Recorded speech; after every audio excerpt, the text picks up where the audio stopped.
Então, queridos, vamos ao Evangelho de Lucas, lá no capítulo 18, para que possam ouvir mais uma das parábolas contadas por Jesus.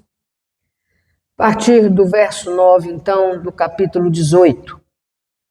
Jesus também contou esta parábola para os que achavam que eram muito bons e desprezavam os outros.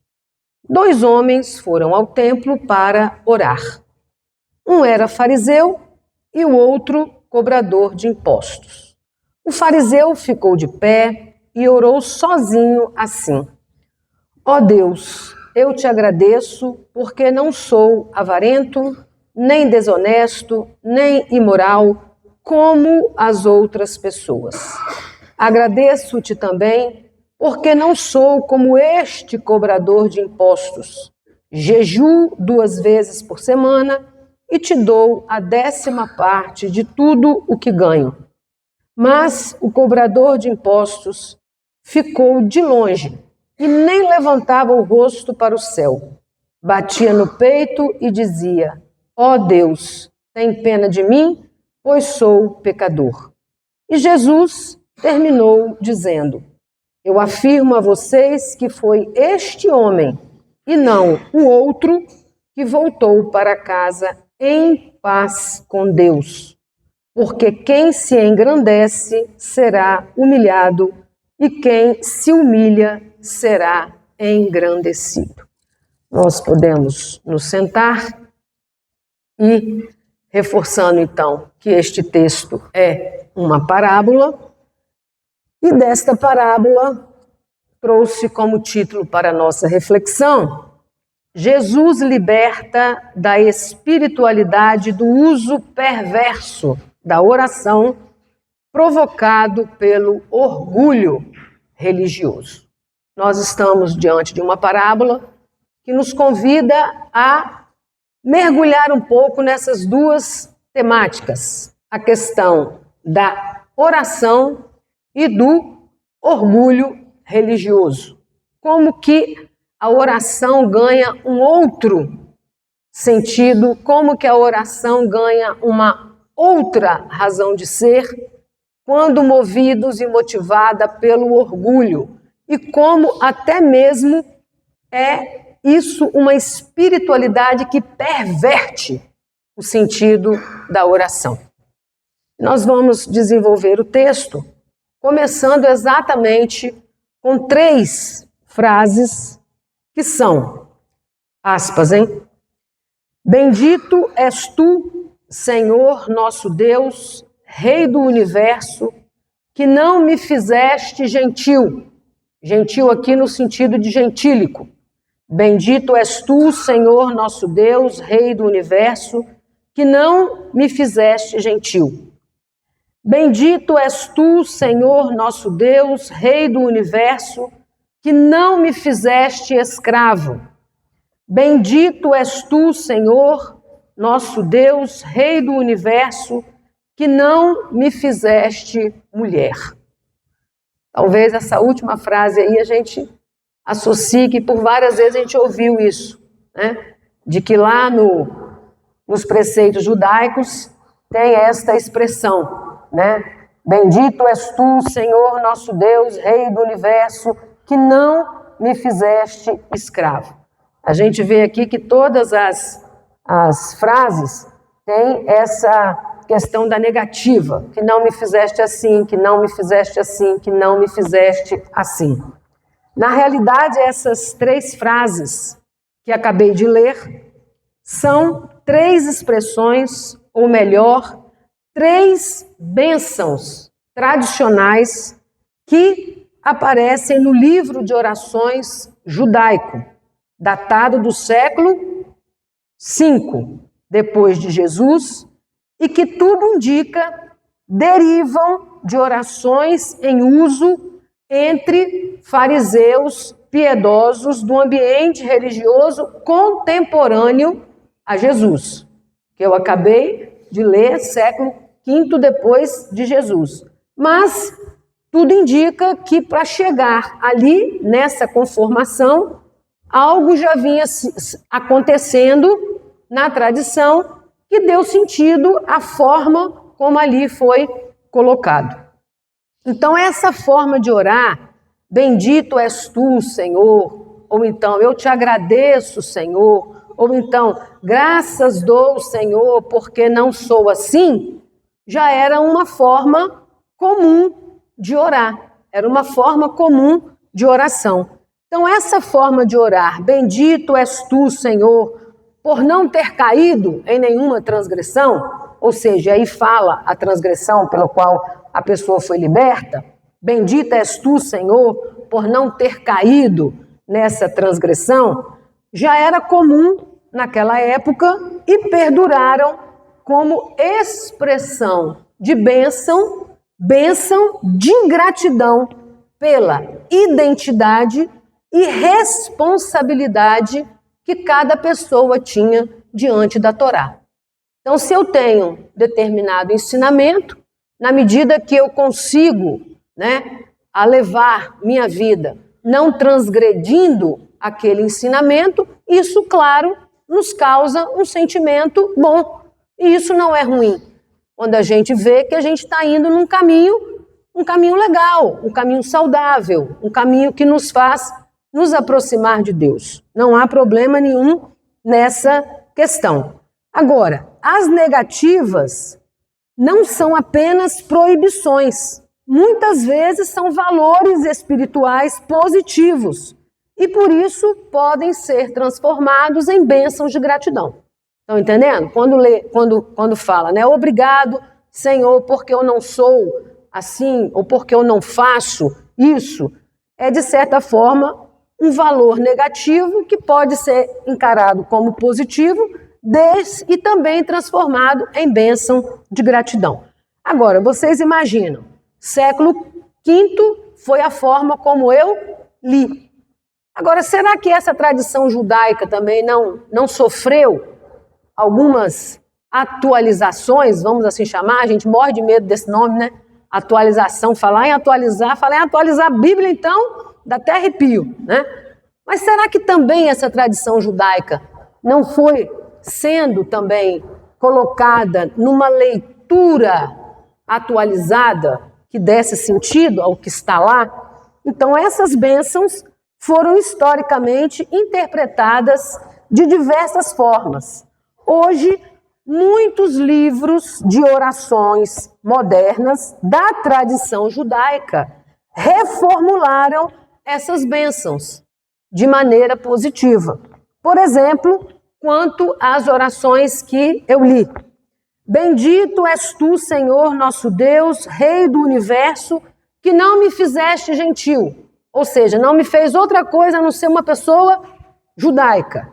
Ela está assim hoje nos livros modernos.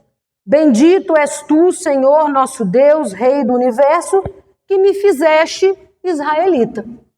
Já é uma forma positiva de apresentar aquela ação de graças. A outra que tinha, bendito és tu, Senhor, nosso Deus, Rei do universo, que não me fizeste escravo. Hoje ela chega, bendito és tu, Senhor, nosso Deus, Rei do universo, que me fizeste livre. Quando vinha, bendito és tu, Senhor, nosso Deus, Rei do universo, que não me fizeste mulher. Hoje, nos livros modernos, está assim. Bendito és tu, Senhor, nosso Deus, que me criaste à tua imagem. Olha que salto lindo que os nossos irmãos judeus, na sua atualização, conseguem fazer. Então, a gente vê que essa percepção de como se relacionar com a graça de Deus, ela nos desafia no seu tempo presente. Então, foi a forma que eles encontraram de fazer chegar essas bênçãos dentro do contexto positivo. Então, toda essa comparação e resgate feito foi para que, ao voltarmos para a parábola apresentada por Jesus, percebêssemos que a estrutura da oração feita pelo fariseu não se distanciava do que era comum naquela época. Como é que o fariseu se portou lá no templo? Ele fica de pé e ora assim, né? Ó Deus, eu te agradeço, porque não? E aí foi, não sou avarento, não sou desonesto, não sou imoral. Quer dizer, a estrutura litúrgica da oração, ela tinha um encaminhamento parecido com a estrutura litúrgica das orações que eram feitas naquela época. O que estaria Jesus, então, querendo destacar e condenar na forma de orar daquele fariseu? É tão bonito a gente perceber que aí a gente vai vendo que Jesus não entra na liturgia propriamente. Aonde ele vai entrar é no conteúdo e no uso dessa liturgia. Por isso, o uso perverso da oração. O uso perverso da oração quando provocada pelo orgulho religioso. E hoje, gente, nós vemos como que o ambiente religioso pode ser um ambiente perverso. Parece uma heresia falar isso, mas o ambiente religioso pode ser um ambiente perverso. Quando a própria oração, a forma de quem tem o poder da oração no ambiente litúrgico, que às vezes tem ambiente litúrgico que não é todo mundo que tem o poder da oração, o poder da oração está concentrado na mão de alguns, e dependendo do interesse de quem está com esse poder da oração, pode fazê-lo de forma perversa. Então, Jesus vai nos ajudar também a fazer essa reflexão. E o que entendemos como claro na parábola é que Jesus não está rejeitando a liturgia judaica tradicional, mas o que ele faz é denunciar o uso de uma espiritualidade perversa, o uso perverso que se faz dessa liturgia. Por quê? A oração feita pelo fariseu conhecia um extremo conhecedor da lei, um extremo conhecedor da liturgia judaica. Ele, em vez de aproximar de Deus, ele faz uma oração extremamente de autoexaltação.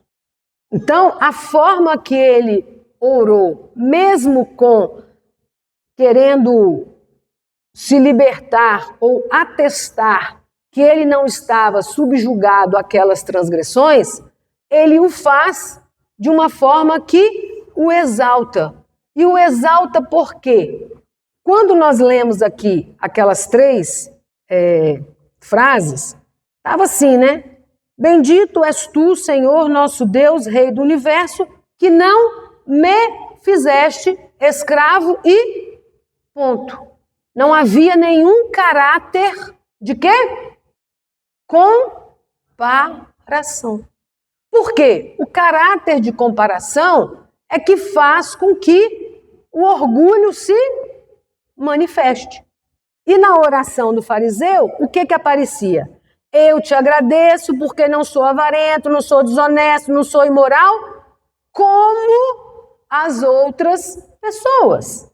Aí ele continua, agradeço porque não sou como este cobrador de impostos. Então, há uma deturpação total da expressão litúrgica da oração no templo. E nesse momento, então, essa oração que ele faz, o fariseu, vira instrumento de autoexaltação acompanhado de condenação para com a pessoa alheia, ao direcionar todo o ônus pecaminoso àquele publicano que estava do seu lado. Então, não tem como nessa hora a gente não imaginar tantas cenas que chegam nas nossas casas, pela televisão, onde orações dão a quem a está fazendo um poder tal de condenar A, B, C ou D pela forma como faz, a forma como age, aonde vai. Quer dizer, é uma usurpação total de uma espiritualidade. E lá estava acontecendo com esse fariseu essa mesma coisa. Então, a oração expressa vira um exclusivismo farisaico com poder condenatório e nada mais retrata do que a situação de quem cai na armadilha do orgulho religioso. Aí é que está a grande questão. O orgulho religioso é o elemento todo que provoca todo esse processo de uma utilização perversa da nossa espiritualidade num contexto religioso. O fariseu se autodeclara justo e ainda se acha no direito de julgar o outro, nesse caso, o publicano.